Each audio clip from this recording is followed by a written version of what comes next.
Jesus. Meus irmãos, abra a tua Bíblia no livro de Lucas, no capítulo 14.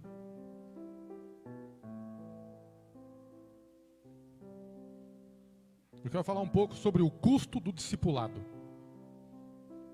Nós somos já, de via de regra, está falando sobre isso, porque nós somos uma igreja que trabalhamos com pequenos grupos. Por conta da pandemia, isso tem sido parado, né? Está parado, mas estamos retomando novamente, e aí os temas serão concernentes, né, a nossa junta de missões nacionais, né? O pastor Rosman tem nos dado apoio em relação a isso, também outros pastores da nossa denominação. E nós estamos trabalhando, vamos falar sobre o que é discipulado, preparando a igreja, sabendo realmente o papel da igreja, nosso vínculo como igreja, o que é a igreja. Nós discutimos isso, falamos isso todo mês passado, né? E hoje eu quero falar sobre igreja, mas também com viés dado ao discipulado. A palavra discípulo vem do grego, uma palavra não é estranha, não é desconhecida dos irmãos. Mas toda vez que nós falamos discipulado, a pessoa já pensa assim, discipulado por batismo, né? Ele vai só discipular porque ele vai batizar. Não, discipulado é uma vida. Discipulado não é só por batismo. Discipulado é tudo. Discipulado é um testemunho. E é sobre isso que eu quero falar. Então, abra a tua Bíblia no livro de Lucas, capítulo 14. Do versículo 25. Lucas 14, do 25 ao 35. E nós vamos fazer aí uma rápida exposição desse texto. Das palavras de Jesus. O próprio mestre dizendo o que é discipulado. Ele mesmo está falando. Não é nenhum especialista, a não ser o próprio, né, que nos instruiu, o Criador de tudo isso, Jesus Cristo. Amém?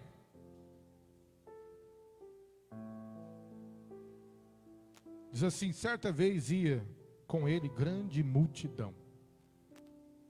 Voltando-se, disse-lhes: se alguém vier a mim e não deixar pai, mãe, e mulher, e filhos, irmãos, irmãs, e até mesmo sua própria vida, não pode ser meu discípulo. Qualquer que não tomar a sua cruz e não vier após mim, não pode ser meu discípulo. Se algum de vós está querendo construir uma torre, não se assenta primeiro para fazer as contas dos gastos, para ver se tem como que acabar, ou como acabar com isso, como realmente concretizar, para que não aconteça que depois de haver começado os alicerces, e não podendo acabar, todos os que vierem comecem a zombar dele, dizendo: este é o homem que começou a construir e não pôde acabar. Ou qual é o rei que, indo para combater outro rei, não se assenta primeiro para calcular se com 10.000 pode enfrentar o que vem contra ele com 20.000? Se não puder enfrentá-lo, estando o outro ainda longe, manda embaixadores e propõe-lhe um acordo de paz. Dessa mesma forma, qualquer de vós que não renuncia a tudo o que tem, não pode ser meu discípulo. Bom é o sal, mas se tornar insípido, como recuperar-lhe o sabor? Não presta nem presta para a terra, nem para adubo. É jogado fora. Quem tem ouvidos para ouvir, que ouça. Amém? Palavras de Jesus. Pai, grande é o teu poder. A tua palavra é espírito e vida. E é mediante, ó Senhor, a tua palavra, que nós somos limpos. E o Senhor mesmo declara: se vós estiverdes em mim, e as minhas palavras estiverdes em vós, pedireis o que quiser, e vos será feito. Nós clamamos ao Senhor: limpa-nos, Senhor, a partir da tua palavra. Olha para nós, Senhor, no nome de Jesus, e fala o nosso coração. Nós clamamos e te pedimos no nome poderoso de Jesus Cristo de Nazaré, o nosso Senhor e Salvador. Amém? Irmãos, o contexto aqui, a qual Lucas escreve todo o apanhado teológico, toda a carta, tudo minuciosamente, para nos explicar, para deixar para nós o que realmente é uma vida com Cristo. A palavra, eu sou evangélico, traduzindo para, se fosse para o original, não seria eu sou evangélico, seria eu sou um discípulo. Seria muito vago a gente olhar e falar assim: eu sou um evangélico, porque na verdade não é essa a prerrogativa que temos como cristãos. Nós somos discípulos de Jesus, e o chamado para ser discípulo não é um chamado comum. Todas as novidades, tudo que o Senhor tinha a propor para o teu povo, Ele declarava primeiro para os discípulos. Primeiro as pessoas que recebiam o melhor de Deus, o melhor da roda de conversa, eram os discípulos. Antes de tudo, antes da multidão saber alguma coisa, o primeiro que sabia eram os discípulos. A importância de nós sermos discípulos é muito grande. E o Senhor então declara: olha, se alguém vier a mim e não deixar pai e mãe, mulher, filhos, irmãos, irmãs, até a sua própria vida, não pode ser meu discípulo. O discipulado, a vida do discípulo de Jesus, é uma vida de renúncia. O apóstolo Paulo fala para a igreja de Gálatas, dizendo assim: não vivo mais eu. E aí, se você olhar na história de Paulo, quem era Paulo? Qual a sua importância, tanto no mundo judaico, no pensamento judaico, como na difunção de todo o evangelho de Jesus, a partir da sua conversão. Como que ele se tornou discípulo e entendeu o que é ser discípulo? E Paulo não esteve com Jesus, não andou com Jesus, não comeu com Jesus, não participou da ceia com Jesus. Mas quando ele entendeu na sua conversão, e eu quero chamar a atenção assim, sim, em relação à conversão, do chamado de Deus para a nossa vida, para nos tornarmos discípulos, é a renúncia. São uma das últimas coisas que muitos crentes têm feito nesse século. Porque por denominação, ou ser denominado evangélico, já caracteriza discípulo, e isso não é verdade. O discípulo tem que renunciar à sua vida. Pastor, mas como assim? Boa pergunta. Você já orou a Deus? Você que foi convidado a ser discípulo dele. O discípulo come na mesa com o mestre. O discípulo sabe tudo do seu mestre. Você sabe tudo de Jesus?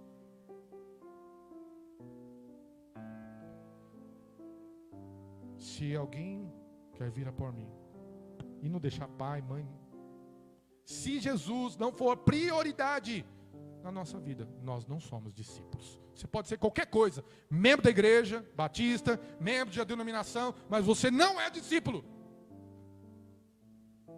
Uma igreja que não vive o verdadeiro discipulado não é igreja.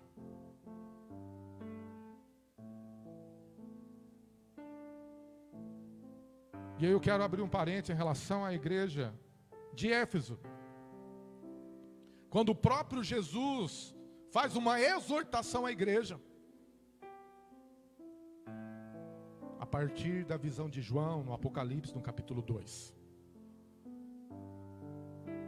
Fala assim, olha, a igreja tem feito muita coisa. A relevância em relação aos olhos do humano é muito bonito. O que a igreja tem feito e as pessoas que passam na rua acham legal. Nossa, que... Só que eles perderam o principal para ser discípulo, o primeiro amor. E Jesus diz aqui, nas entrelinhas da sua palavra, você tem que me amar primeiro, antes de pai, de pastor. Mas que palavra dura, falando, não é eu que estou falando. Se você lê a Bíblia, Jesus vai falar para você a mesma coisa que falou para mim.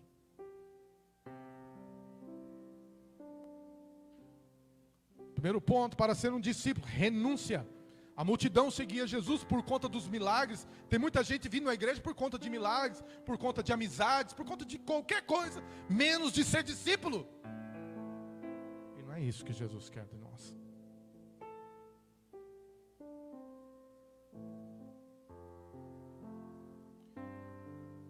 Versículo 27, Jesus diz, olha, qualquer que não tomar a sua cruz e não vier após mim, não pode ser meu discípulo. Uma coisa é a renúncia e colocar o Senhor em primeiro lugar. Aí vem aquilo que Ele sempre falou, que no mundo teremos aflições, mas a sua cruz não é tua sogra, não é o teu cunhado, né, irmãos? A sua cruz não é nada disso. Não é um filho com problema, não é um marido que não quer Jesus. Não, isso não é cruz. Cruz é morte para os seus próprios desejos, para as suas próprias vontades. Isso é cruz. Jesus, olha, você não pode ser meu discípulo se você não carregar a sua cruz. Se você observar a história, Jesus carregando a cruz, que nem dele não era, né? Não era dele, mas ele levou a cruz.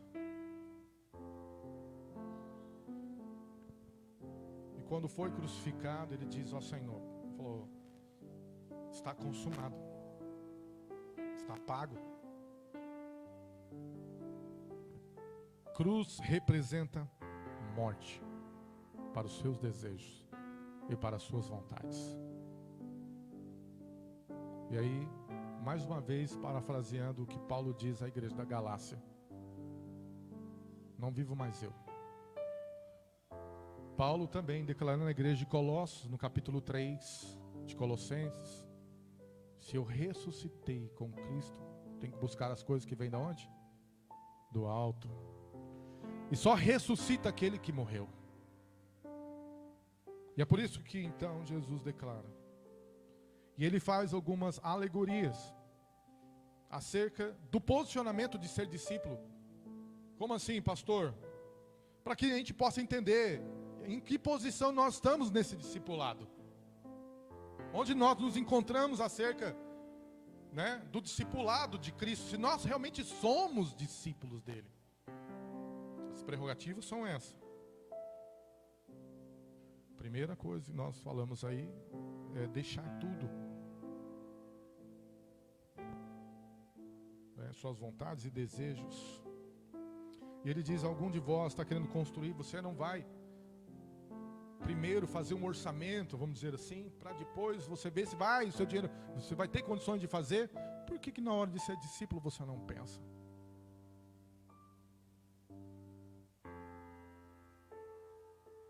A chamada de Jesus é uma chamada da irresistível graça que nós pregamos.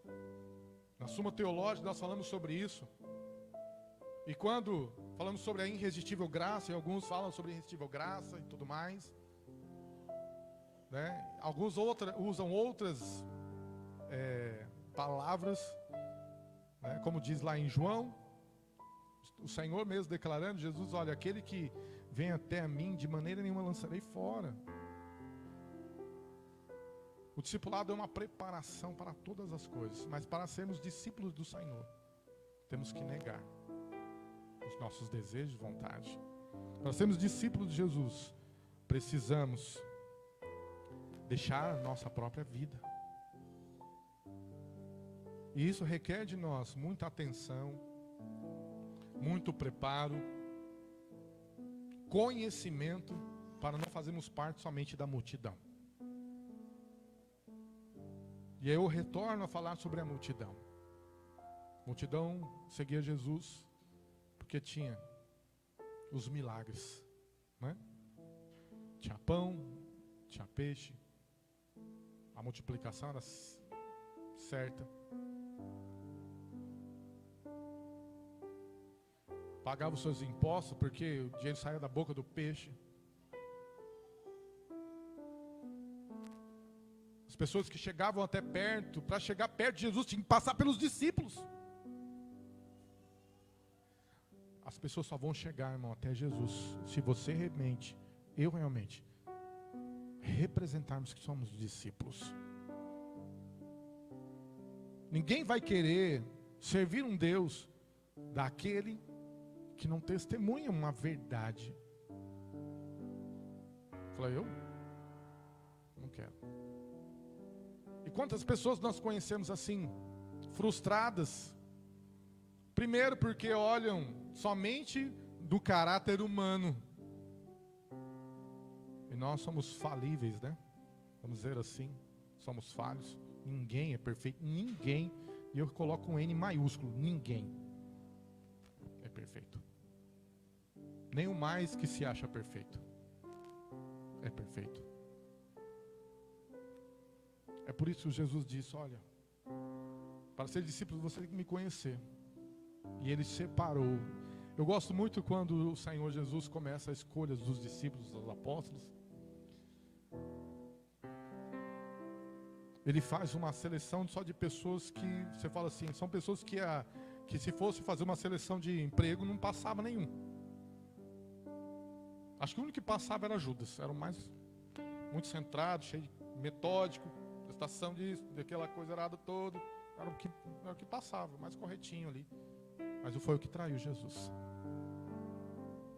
O resto, pessoas precisavam de moldar os seus caráteres, mudar o caráter, a sua estrutura. Precisava ser dependente, porque era dependente de sua própria força, intelecto e braço. Jesus escolheu os impossíveis da sociedade. Pastor, o que você quer dizer? Falou, se ele me escolheu você pelo mesmo motivo.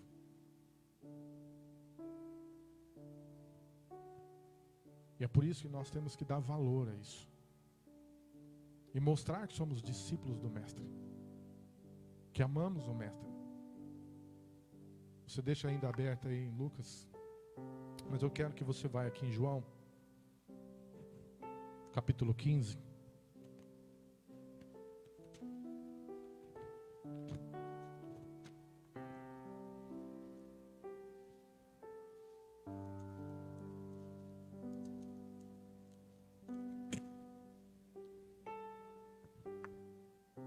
João, capítulo 15,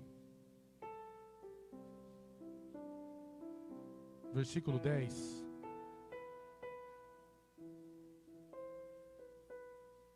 João, capítulo 15, versículo 10.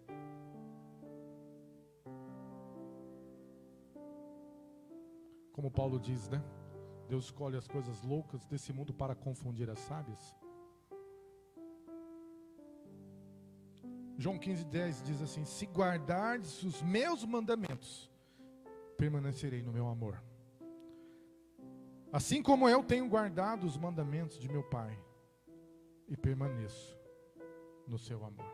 Amém? Para que nós sejamos realmente conhecidos como discípulos do Senhor, temos que guardar os seus mandamentos. E aqui é só uma estrutura do texto, mas o capítulo 15 de João fala acerca da videira, do trabalho, né? Como funciona, é o que nós estamos trabalhando, acerca do mundo espiritual na nossa sala. E Jesus mesmo declara nesse capítulo que ele é a videira verdadeira. Se ele é a videira verdadeira, porque existe uma videira falsa. E ele diz, olha, você está limpo. Ele está falando com os discípulos. Sabe o que me chama a atenção acerca disso? É que Jesus está falando com os discípulos. Todo mundo sentado ali. Ele falando para os discípulos, olha, eu sou a videira verdadeira, sabia? Vós sois os ramos. É como se nós estivéssemos numa roda de conversa e o mestre está ali falando assim, olha, Tiago, Rosna, eu sou a videira verdadeira. Meu pai é o agricultor. Vocês são os ramos. A alegria do meu pai é que todos vocês sejam abençoados.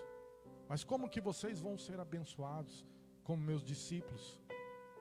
Se vocês permanecerem em mim e as minhas palavras permanecerem em vocês. Sabe por que vocês estão limpos? E Jesus começa a dialogar com os discípulos. A importância de ser discípulo é que Jesus está falando diretamente com você. E ele diz, sabe por que vocês estão limpos, estão aqui me ouvindo? Porque vocês foram limpos pela palavra. E quando você é limpo pela palavra, e ele conclui no versículo 7 de João 15, se permanecerdes em mim e as minhas palavras permanecerem em vós, pedireis o que quiser, e vos será feito. Eu quero destacar aqui que eu fui no grego para fazer uma exegese da palavra pedireis. A palavra pedireis aqui, ela não está no futuro. A gente olha aqui, sabe? Está falando assim, antes de você pedir, eu vou te dar.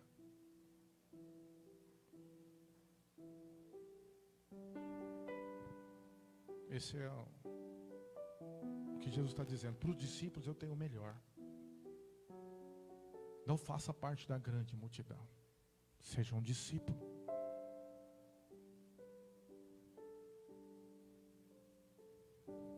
E depois nós vamos elencar quais são as qualidades do discípulo. Vamos deixar para o próximo culto. Mas uma delas é totalmente deixar tudo que você acha que é prioridade, não é mais. Prioridade é Jesus. Pastor, mas como que eu vou fazer isso mediante tudo que eu estou vivendo em contexto? Irmãos, Jesus mesmo declara que não é difícil. É nós que pulamos as etapas. A primeira coisa que você faz quando acorda, aí um espertinho fala, abre os olhos, né? Mas depois, você agradece pelo seu dia, você fala com Jesus. Uma vez eu li uma carta de Deus para o seu discípulo. E nessa carta continha um dizer mais ou menos assim: que no dia, pela manhã, quando você acordasse, ele esperava um bom dia. Mas você acordou atrasado para ir para o trabalho, não deu tempo, tomou o café da manhã bem rápido, já saiu correndo. Mesmo assim, a carta ainda rediz dizendo o seguinte: eu sei que de repente no trânsito, na parada do semáforo, você ia lembrar de mim, ia falar comigo. Mas no anseio de querer chegar, você também acabou esquecendo. Na hora do almoço, você chega, fala, agora você vai ter um tempo para mim. E aí então, na correria, você almoça sem agradecer. Depois tem um sono, que eu chamo sono da beleza. Você acorda já desesperado, porque tem que ir para o trabalho. Chega em cima da hora, é tanto curso, faculdade, coisas para fazer, igreja, pregações, sermões. Eu sei que você não tem tempo. Mas eu espero de você, que você tire um tempo para mim. E minha esperança é que no final da noite, quando você vai dormir, você fale comigo. Mas você está tão cansado, que a hora que começa a orar, acaba dormindo. Será? E eu paro por aqui. Será que essa é a vida do discípulo?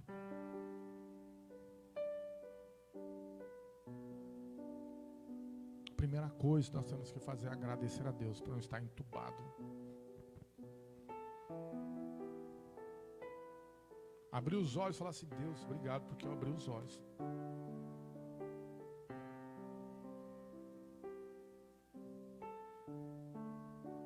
Jesus declara a esses discípulos que aquele que permanece nele, que vós permanecerdes em mim e as minhas palavras em vós. A questão da permanência do discípulo em Jesus equivale a inúmeras explicações do que é discipulado. Gente que fala assim: eu estou com Deus, eu estou bem, eu estou com Deus. Verdade, Ele é Deus de macumbeiro, de todo mundo, de espírita, de kardecista católico, de batista, Ele é Deus de todo mundo. Mas Ele só é Senhor daqueles que realmente são discípulos dEle. E a gente pode até voltar para Malaquias, no capítulo 1, quando o Senhor... Olha como Deus é misericordioso, eu olhando assim... A gente vê, desde Oséias, quando Deus manda ele se casar com a mulher da prostituição, falando: meu povo tem sofrido porque não quer saber de mim, não quer saber da minha palavra, não quer... Depois ele vai lá para Malaquias, se a gente olhar no contexto ali, e o Senhor, mais uma vez, falando assim, como Ele é misericordioso. Se você olhar, é como se um pai falasse assim: poxa, meu filho, você esqueceu de mim? Você não liga mais para mim? Você não vai na minha casa? Eu te fiz alguma coisa? Eu falei alguma coisa para você que te machucou? Deus está falando isso na Escritura, meu irmão. Chamando a nossa atenção, como se fosse assim, pedindo um carinho do filho. E um monte de filho desviado.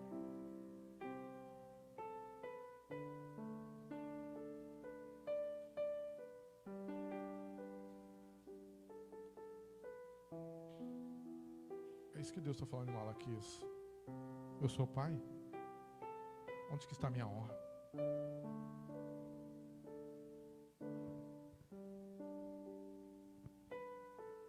Multidão. Depois dessa palavra aqui, Pedro, em outra versão lá em Mateus, também em Marcos, Pedro chega em Jesus, que estava próximo, e o Senhor falando, é multidão, o pessoal, cada um saindo, né?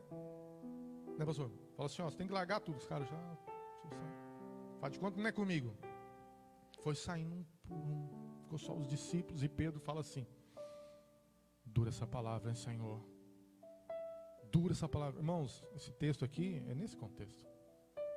Ficou ninguém, só sobrou os discípulos. Sobrou só os discípulos. E Pedro ainda chegou: poxa, o Senhor pegou pesado, hein, velho? Tá ruim para você? Pode ir. Você está doido, só o Senhor tem a palavra de vida eterna. Não vou ficar aqui. Vou dar nojo. Vou ficar, sou discípulo, sou cabeça dura. Mas eu vou aprender. Num sermão, Pedro ganhou mais de 3.000 almas para o Senhor, cheio do Espírito Santo. Nós não podemos ensinar se não somos discípulos.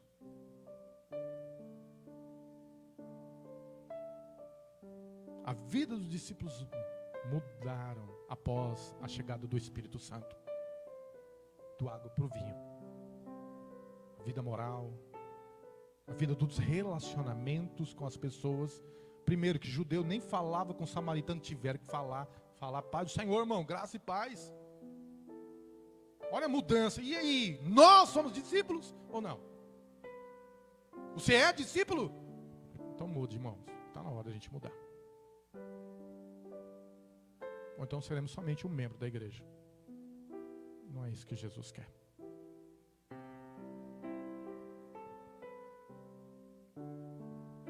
Se não, no versículo 33, assim, nós estamos terminando. Do capítulo 14 de Lucas. Analise tudo. E Jesus, depois de ter feito a multidão analisar, porque ele já tinha escolhido discípulos, ele falou: agora vocês da multidão, quer ser meu discípulo? É isso, isso, isso, isso, isso. O pessoal começou a virar as costas e ir embora.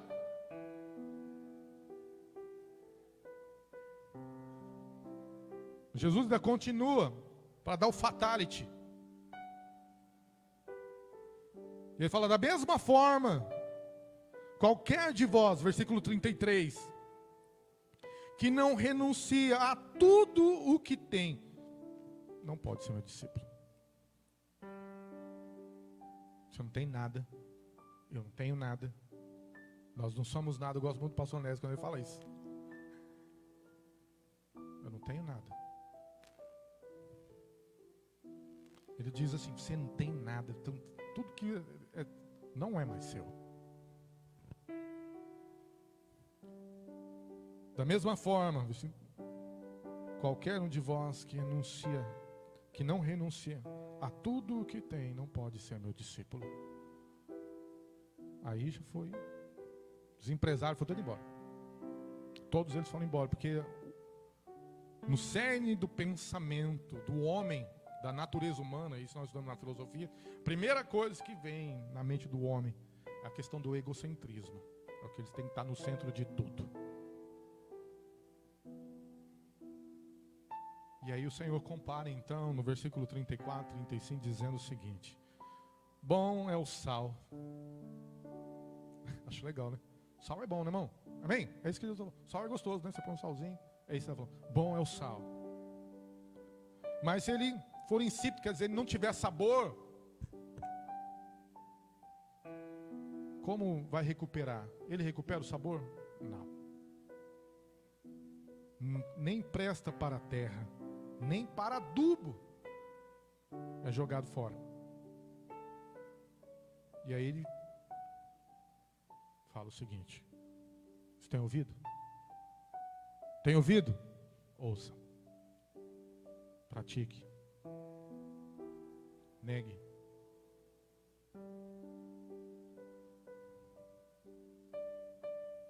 E eu quero orar com você, meu irmão. Lógico, nós vamos falar em outros cultos. Semana de oração começa amanhã, às 19 horas. E temos a oportunidade de poder falar um pouco mais, de orar em relação à a mudar esse caráter de discípulo, que muitas vezes isso é deixado de lado. Somos membros, mas não somos discípulos. Queremos ensinar, isso ensinamos, falamos para as pessoas no nosso trabalho até, mas não temos uma vida de discípulo.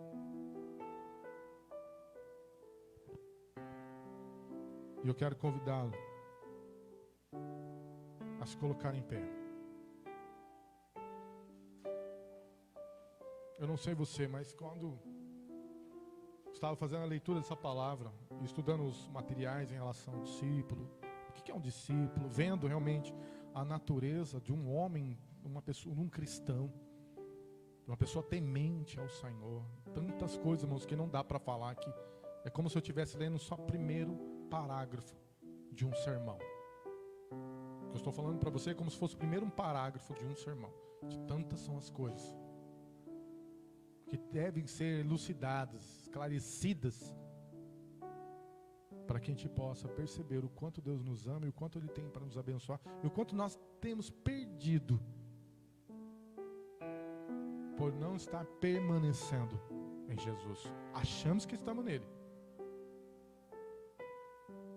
Que é por isso que eu convido a você, que a primeira coisa que o Evangelho tem que produzir, a palavra de Deus tem que produzir em mim e produzir em nós, é arrependimento. Se não arrependeu, esquece. Eu sou melhor. Então vamos orar, irmãos, por você. Eu falo assim, meu Deus, quando eu estava lendo, eu falei, Senhor, tanto que eu tenho que melhorar, tanto que eu preciso fazer. Não sei nem por onde começar. Ele fala, começa pelo começo, né? Então esvazie do que você acha que é evangelho, esvazie do que você acha que é discipulado, esvazie do que você acha que é discípulo, e preste atenção nessa palavra. Aí depois a gente pode até falar. Porque o verdadeiro discípulo, ele nega tudo. Ele obedece o mestre. Ele ouve a voz do mestre. O mestre fala com ele, é o primeiro que entende, porque Jesus é o primeiro que vai falar para você que é discípulo. As melhores coisas, o que Jesus participava, o que Jesus comia, os discípulos estavam sempre com ele. Partia da própria mão e entregava para o seu discípulo. O Senhor está chamando para você rever a sua condição de discípulo.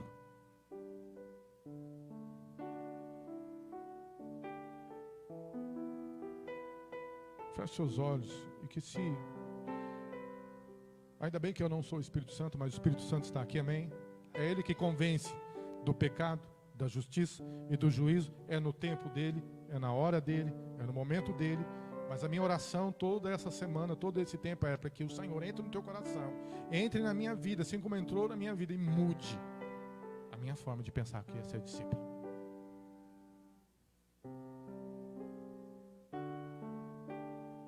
Pai Santo, no nome de Jesus.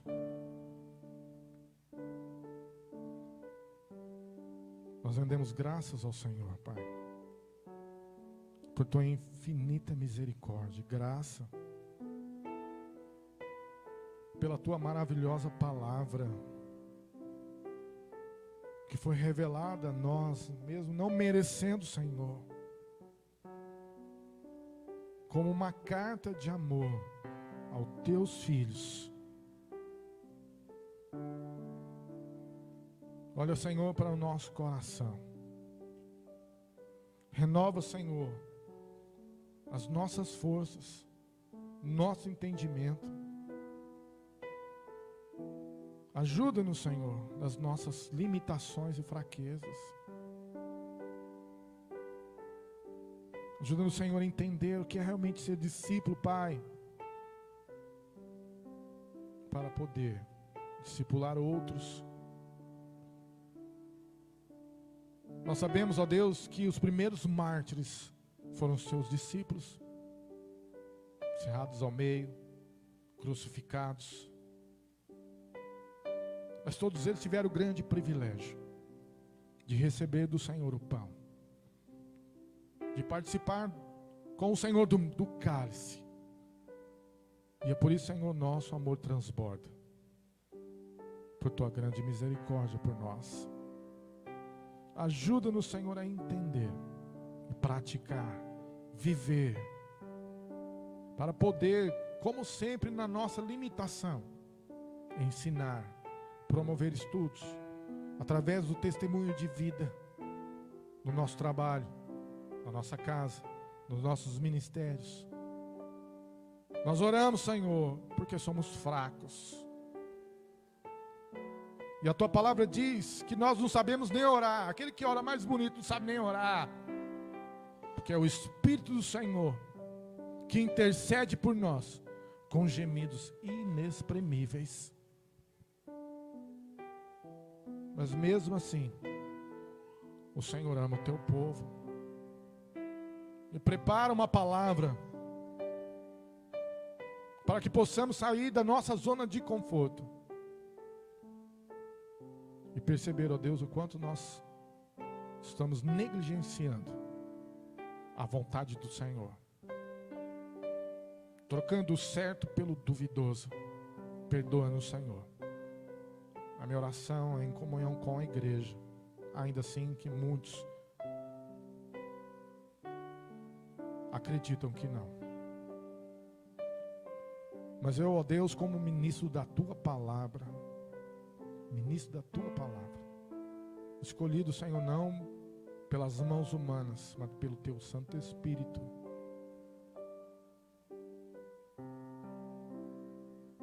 intercedo, Senhor, agora, nesse momento, no nome de Jesus Cristo de Nazaré, o nosso Salvador, por aqueles que estão fracos, abatidos, por aqueles que estão enfermos, Senhor, porque por algum motivo ou outro, Deus não pode estar conosco, mas em casa estão participando, outros estão afastados, Senhor, caíram, Senhor, na apostasia, e sabemos, ó Deus, que o fim não é muito bom, Mas eu oro, Senhor, pela tua misericórdia. Que o Senhor promova tempo, Deus, para que possamos pregar o teu evangelho, mostrar o que é discipulado, o que é igreja, o que é ser templo de Deus. Ajuda-nos, Senhor, na nossa fraqueza. Mais uma vez nós te pedimos. E eu oro, Senhor, grato pelo teu amor e tua misericórdia. No nome de Jesus Cristo de Nazaré. Amém? Ainda em